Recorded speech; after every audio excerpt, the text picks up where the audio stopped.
want to, because I wanted, there's just two things I want to remember. I want to talk about Jimmy Stewart at length, and I want to talk about Dana in a bit too.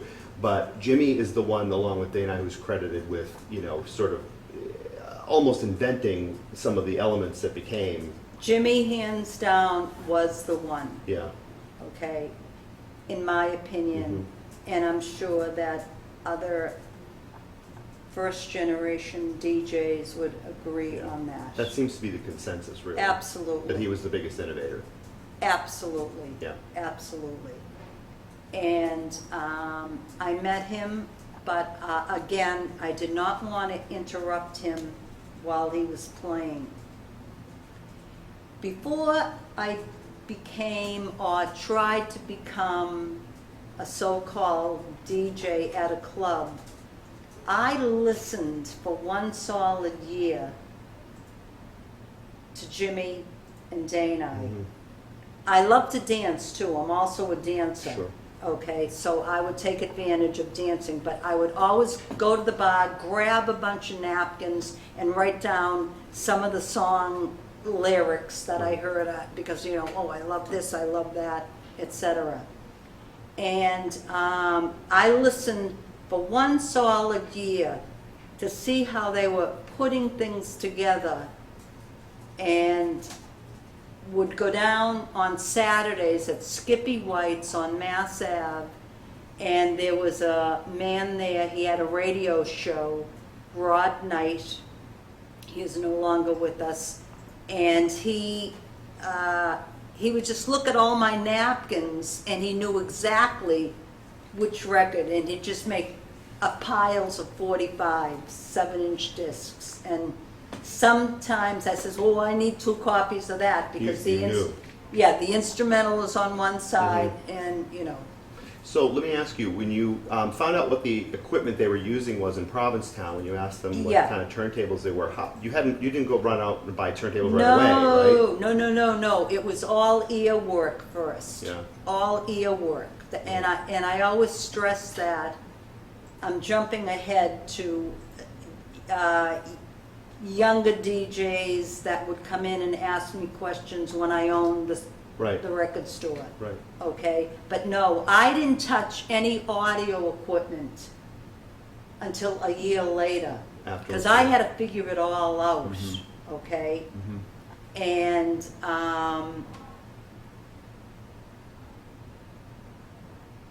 it's the oxygen that's not going to my brain. I'll explain that later. Okay, so finally I had my 45s, etc. I went to this place in Watertown, and I said, gee, I need turntables that can go back and forth. And he says, oh, that's what the radio DJs use, yeah. And he says, yeah, we have those. We have those in Pioneer and so forth and so on. So I got a couple of those, and then I said, well, there's something that I need that's called a mixer. And he wasn't too sure what I meant, and I was describing it to him, and I was describing the procedure in which you needed a mixer, okay, to bring one song into another to make it continuous. And the first mixer I got was actually a fader. It had one knob which you would, you know, just bring one song from one turntable. Yeah, okay. I had to make do with what was out there. Right. Okay. And jumping ahead a little bit, the first generation of DJs actually were the people that influenced the audio equipment people into what we needed to pursue this career. This has come up a few times now, yeah, that the Okay. DJs were the ones who said, we need this equipment. Absolutely, because we can't work otherwise. Right. Okay, and I got the equipment home, and you know, practice, and then got after the 12, one night there was a new club that was opening on Commonwealth Ave called the Land of Oz. And we checked it out, a group of us checked it out. It was busy, it was mobbed. And I met the DJ coming out of the booth because there was another DJ going in. And, I said, excuse me, I said, do you need anybody to play, a shift? And he says, well, are you experienced? The Jimi Hendrix, am I experienced? Yeah. I says, well, to be honest with you, I says, I know what I'm doing, but I don't think I'm as good as you. But I'd like, if you have time and you're interested, would you give me a chance? And his name was Ricky Merriweather, and his second DJ was Tony Porter, the infamous Tony Porter. Can I who tell you, I love dearly. I just saw him last week for the first time in ages at the thing that Stephen Burke did in Randolph. And he looks the same. And he right? looks very much the same. And he's here for the summer, so he's going to come talk to us very soon. Great. Yeah, so Anthony Porter, okay. Okay, all right. And you know his nickname, Precious. He's got that and Miss Porter, right? He gets he get called Miss Porter a lot too. Well, yeah. when the '90s came around, he went to Miss Porter. Miss Porter, okay. So Tony and Ricky were the two people that you met there at the Land of Oz. Is the name of the bar. And it was a small DJ booth, and it had Sparta turntables, which I guess the club owner bought from a radio station. And the torque on it was incredible. I mean, you'd hold it right where you wanted it, and boom, it just went just when you wanted it. Yeah. Now, Ricky Merriweather, what I learned from him, as I did with Jimmy Stewart and Deejay, were the long, extended mixes that would go for maybe 12, 24, even 32 measures, okay? But it took time because the 12 inches had to come out first, okay? Tony Porter, or Miss Porter, excuse me, forgive me, Miss Porter. I have never, ever seen the fastest pair of hands in my life. Really?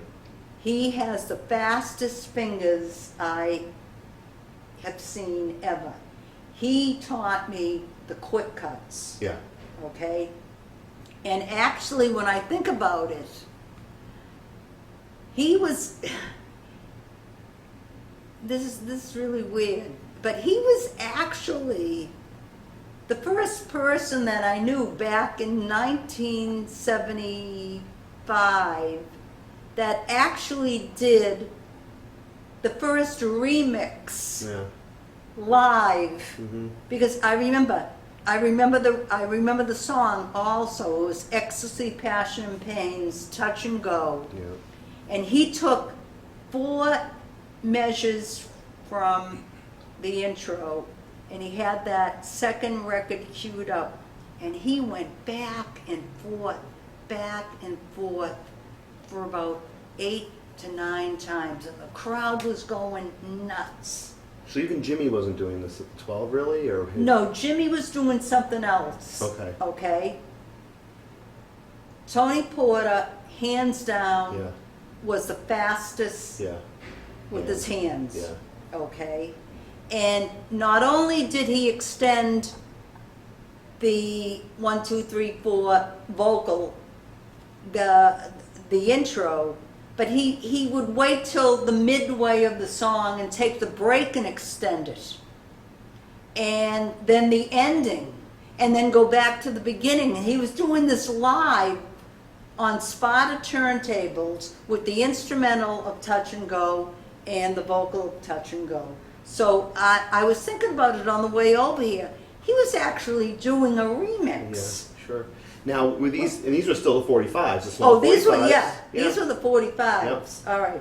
Like 2 or 3 minutes long a piece, right? 2 or 3 minutes. I'm telling you, it was boom, boom, boom into the record.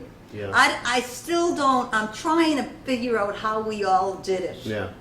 I know, because I used to hear you tell these stories at the store, and I would think to myself, boy, are we spoiled? Because, you know, at a certain point, when 12 inches came along, it gave you all those nice intros and Right. breaks and all that stuff. But what I was going to say is that I want to talk at some point about attention spans, because I want to know if, like now, DJs are more into playing 2-3 minute snippets of songs and going into the next thing right away. And I want to know if you felt attention spans were getting longer, or were there some DJs who really were only doing 2 or 3 minutes a song, or was the goal to try and make those last as long as you could?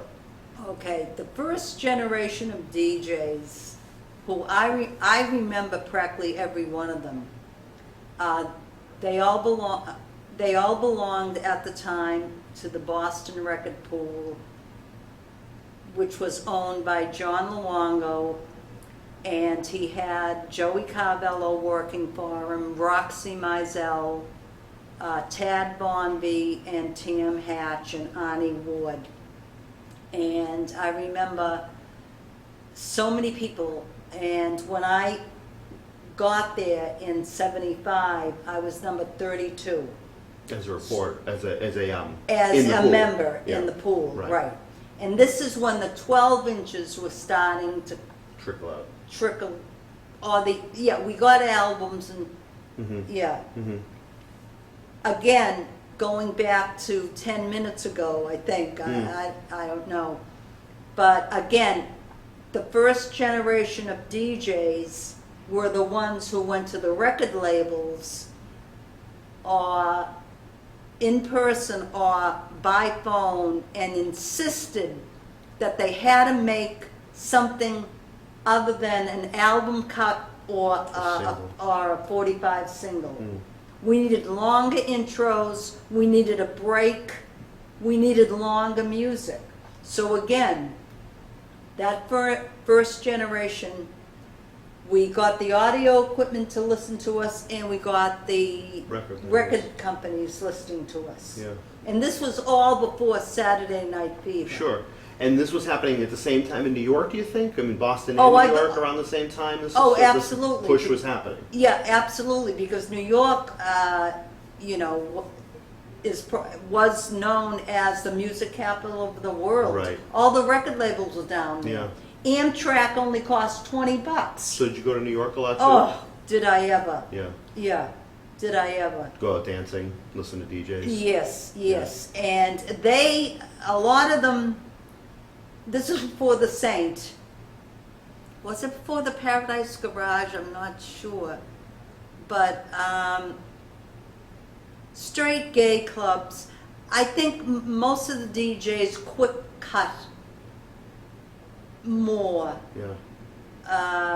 than we did in Boston, Yes. because Jimmy was giving us the reason to do the long extended mixes. And maybe that's why he got hired at 12 West, because it was a completely different program. From what anybody else was doing. Right. But you asked me a question 5 minutes ago about Attention spans? attention span. Absolutely, I can vouch for everybody from the DJs. When I say the first generation of DJs from let's say 1971 to the end of 1979, we played the entire song. Reason being is that artist took the time and made that song, and why should we deprive them, her, him, or a band any kind of discourtesy by just playing, 30 seconds of it? We were talking about when the extended mixes started coming out, you wanted to play the whole thing. Oh, yeah. Yeah. But, it seemed that a lot of us always had 2 copies of everything. Yeah. So we could do more things. Like Sure. getting back to Jimmy Stewart. Jimmy Stewart used to do what, I named, to myself. I didn't name it for, the DJs. But maybe I heard other people saying he used to do triads which he would take a song, song number one, and play like 4 to 5 minutes of it. And song number two, he would come in with and give you about 2 minutes of that, and then go back to song number one, a different part of the song. And I don't know how the word triad came up, Right. but Because it's almost in 3 parts, basically. it's on, yeah. Yeah. But I mean, he only had the 2 songs, Sure. but it acted like a triangle. And one of Francois Kevorkian in New York City, great DJ, great remixer. He did that with the Denise LaSalle, Freedom to Express Yourself. He did her singing, and then he went into this extensive percussion by the Spaghetti Heads. I forget the name of the song, and then went right back into Denise LaSalle. It was incredible.